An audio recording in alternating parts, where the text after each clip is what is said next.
Македонскиот пауерлифтинг надпреварувач Бошко Стаменковски од Македонска Камениц, кој се надпреварува во дисциплината бенч прес, замина за Лас Вегас, каде ќе учествува на светското првенство во оваа дисциплина.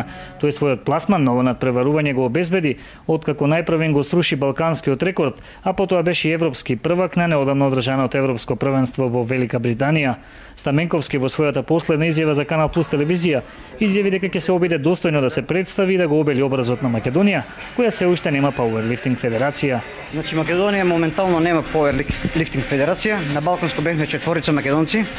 На европското бев единствен представник од Македонија.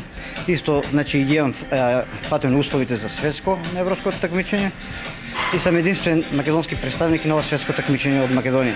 Ќе гледаме колку може најдобро да представиме Македонија на ова светско првенство и сами од себе да се представат, значи. Инаку, освен во пауерлифтинг, во Лас Вегас исто така во теке и светското првенство во борење, на кое учество земаа и најдобрите македонски борачи Дејан Митров, Бован Данов, Јасин Реџелари, Халил Зубаиров во слободен стил и Тимур Хамикоев во грчко-римски стил.